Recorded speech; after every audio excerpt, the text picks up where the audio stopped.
Aman Chopra for a session on water warriors. Honorable Minister. Three cheers, ladies and gentlemen.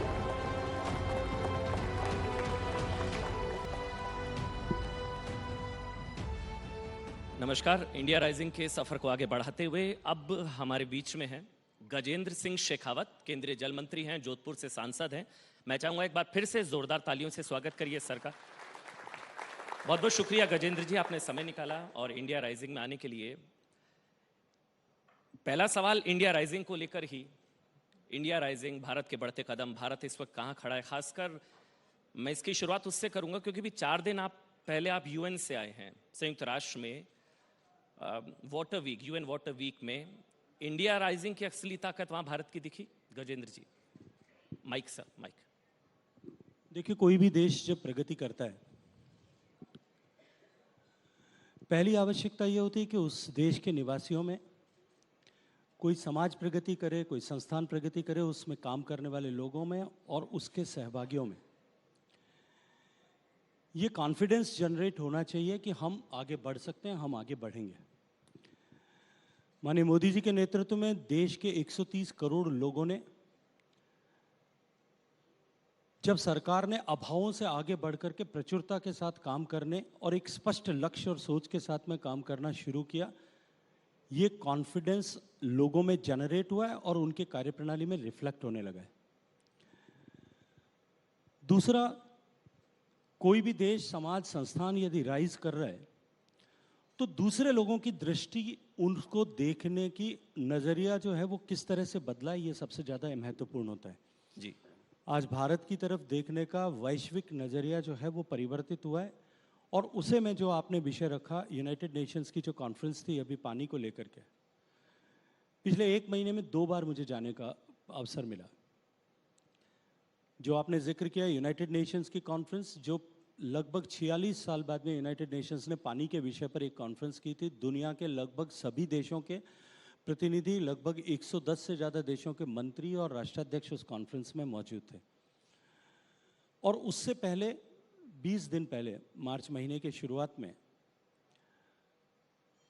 World bank ने water summit किया था, जिसमें world bank के जो water front पर, water spectrum में जितने भी इनिशिएटिव्स दुनिया भर में चल रहे हैं जिनको वर्ल्ड बैंक सपोर्ट करता है जी, वो भी लगभग दुनिया के सभी देशों के 400 से ज़्यादा डेलीगेट्स वहाँ थे। वर्ल्ड बैंक समिट की अगर मैं बात करूँ तो वो समिट वर्चुअली 3 दिन की समिट जो है वो इंडिया वाटर समिट हो गई थी। शुरुआत से लेकर के आखिरी दिन तक जिस किसी भी स्पीकर ने बात की होगी, मेजॉरिटी ऑफ स्पीकर्स जो हैं उन सब ने इंडियन इनिशिएटिव्स की किसी न किसी रूप में चर्चा की। और यूनाइटेड नेशंस में भी जब हमने बात की, हमने कहा कि पानी ग्लोबल इशू है और ये पूरी दुनिया के लोगों का एक जो है सामूहिक रिसोर्स है। इस पर हमको वैश्विक दृष्टि से चिंतन करना पड़ेगा। We will have to think it globally.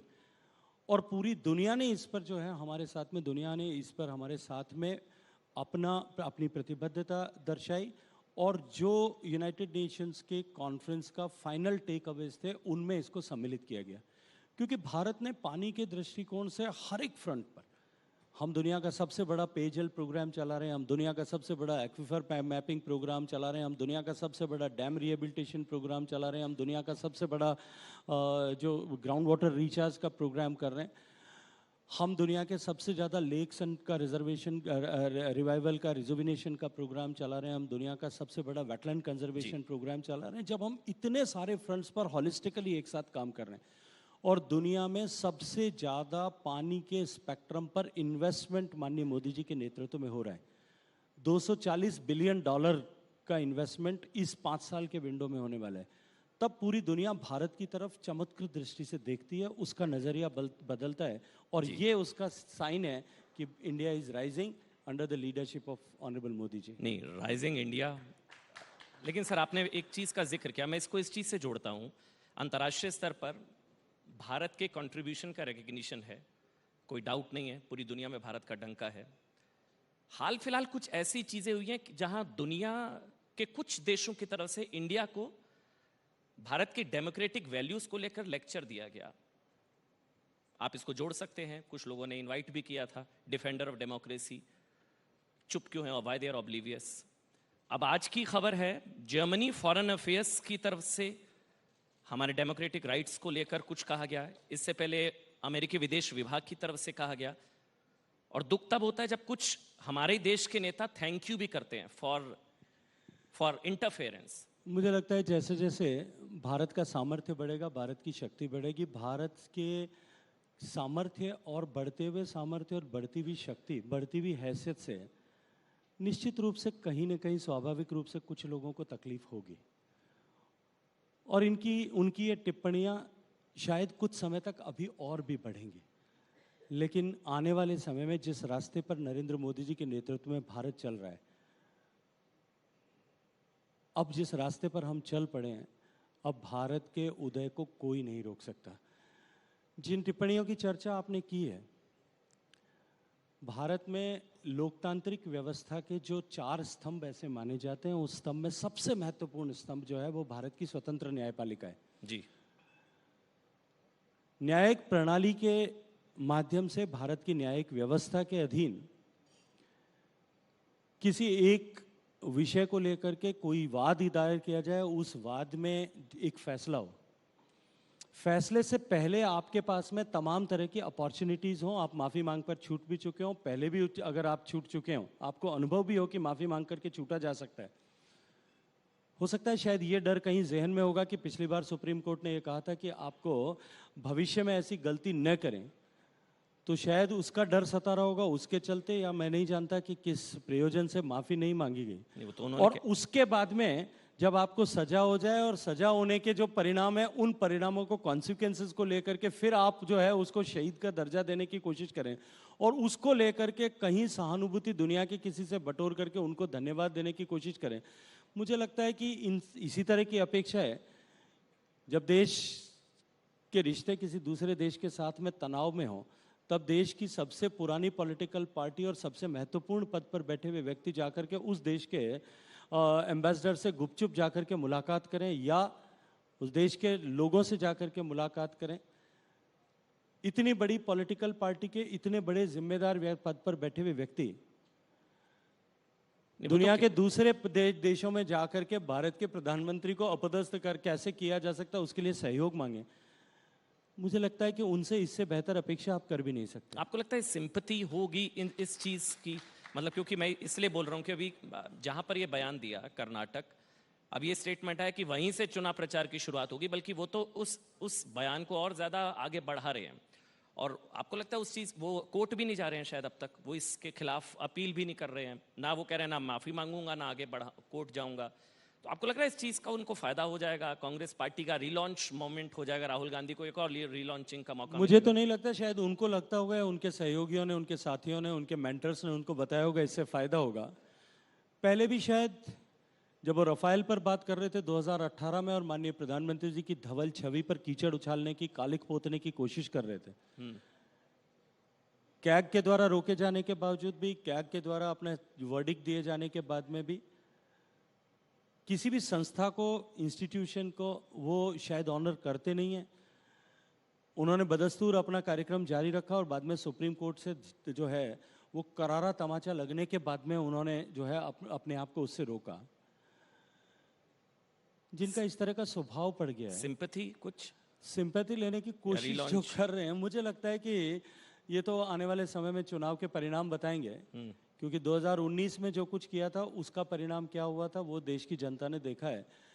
देखिए, अब 75 साल के इस आज़ाद भारत में जब लोकतंत्र 75 साल का हो गया है, जब देश दुनिया का सबसे ज़्यादा युवा लोगों का देश है, जब युवा बढ़ते हुए भारत को और भारत के भविष्य को अपने भविष्य के साथ में जोड़ करके एक उन्मुक्त आकाश की तरह देख रहे हैं, उस समय में इस तरह के हथकंडों के माध्यम से लोगों को हम आकर्षित करके और उनको अपने साथ में जोड़ पाएंगे, इसकी संभावनाएं मुझे कहीं भी नजर नहीं आती। नहीं, लेकिन राहुल जी ने जोड़ लिया है, पूरा ऑपोजिशन साथ आ गया है सर, पूरा ऑपोजिशन, मतलब जो कोई मुद्दा नहीं जोड़ पाया, ये करप्शन का चार्ज। इनमें से ऐसा कौन व्यक्ति था जो 2018 में इनसे अलग था? 2018 और 19 के चुनाव में, 18 से लेकर के 19 के चुनाव में वही सब लोग साथ में थे। एक बार फिर सारी मोदी विरोधी ताकतें एक साथ होकर के भारतीय जनता पार्टी और मोदी के बढ़ते हुए उत्कर्ष को रोकने के लिए, जो भारत के उत्कर्ष के लिए काम कर रहे हैं उनको रोकने के लिए एक बार फिर साथ आई है। कोई नया विषय नहीं है। और भारत का इतिहास उठा करके देख लीजिए, जब कभी भी भारत का उत्कर्ष होने को हुआ था तब इस तरह की ताकतों ने एक साथ एकजुट होकर के प्रयास किए थे। राजस्थान पर आते हैं सर। अशोक गहलोत क्यों आपके पीछे पड़े हैं सर? मैं सीधा सा सवाल लेता हूं। अभी वो फोन टैपिंग वाला मामला आया, अभी वो संजीवनी वाला एक केस, उस पर आपके परिवार को घसीट दिया गया, आपने क्रिमिनल डेफेमेशन का केस फाइल किया अशोक गहलोत के खिलाफ। ये आप दोनों में क्या चल रहा है? गहलोत जी क्यों पीछे पड़े हैं सर आपके?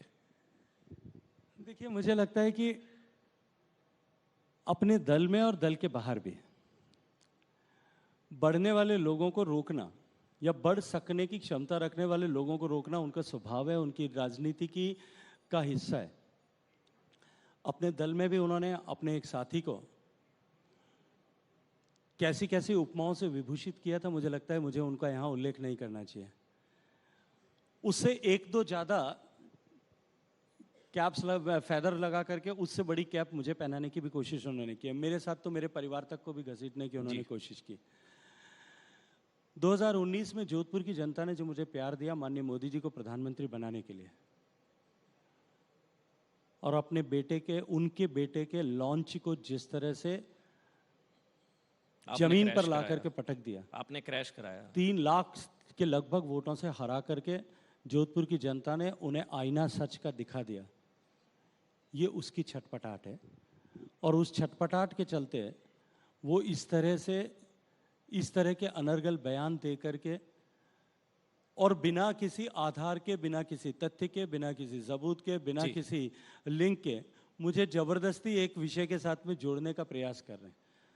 एक ऐसी क्रेडिट कोऑपरेटिव सोसाइटी जिसने कहीं कोई पैसा साइफन ऑफ किया होगा, मेरी 3 जनरेशन का जिसके साथ में किसी तरह का कोई संबंध नहीं है, न मेरे 3 जनरेशन का कोई रिश्तेदार भी, मैं नहीं, मेरी 3 पीढ़ी का कोई रिश्तेदार भी, न उसका डायरेक्टर है, न उसका किसी तरह से ऑफिस बियरर है, न उसका मेंबर है, न उसका डिपॉजिटर है, न उसका बोरोवर है, न कोई डायरेक्ट रिलेशन किसी तरह से है जी, उसके साथ जोड़ने का प्रयास करना मात्र इसलिए कि मैंने अपने कुछ शेयर्स जो है उनको 2011 में उसके अर्स्टवाइल डायरेक्टर को इंडिविजुअल कैपेसिटी में दिए थे, उसको लेकर के और फिर अनर्गल टिप्पणियां करना। और जब मेरी दिवंगत माता जी, जिनका कोविड के चलते निधन हो गया था 2021 में, उनको भी जो है उन्होंने घसीटने की कोशिश की, तब व्यथित होकर के मुझे डिफेमेशन सूट फाइल करना पड़ा और जो है कोर्ट ने उसमें कॉग्निजेंस लेकर के दिल्ली पुलिस को जांच के लिए उसे भेज दिया है। अच्छा, आप कह रहे हैं क्योंकि आपने उनके बेटे वैभव गहलोत को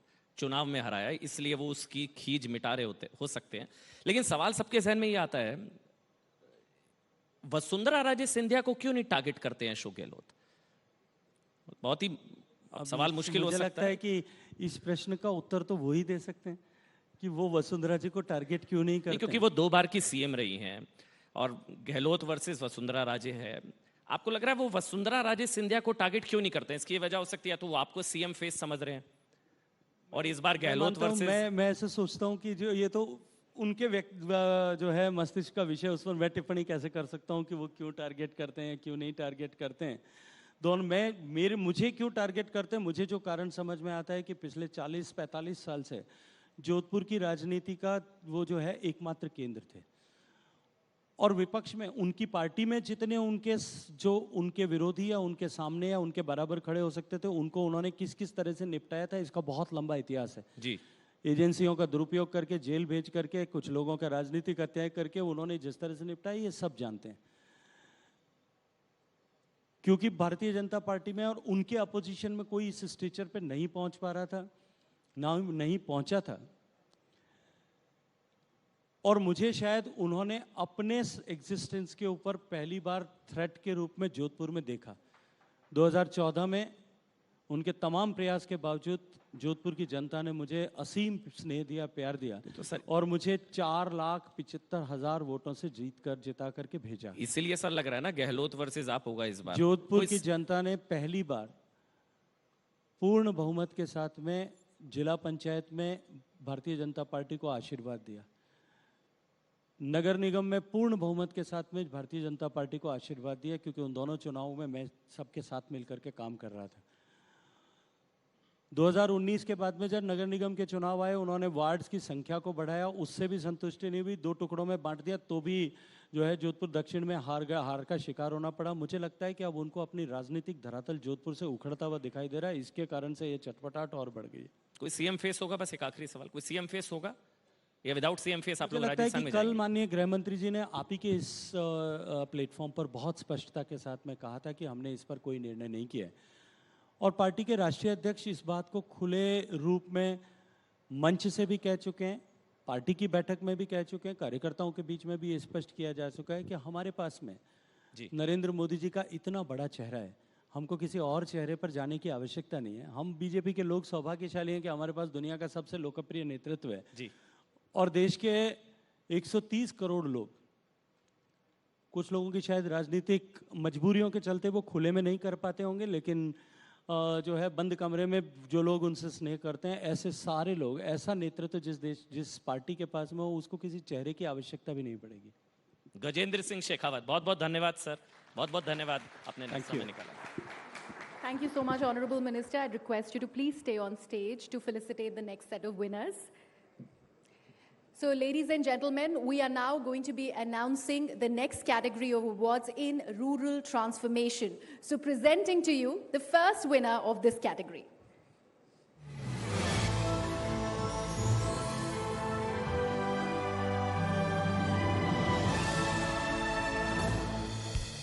People living in rural areas tend to be employed in the agricultural or allied sectors.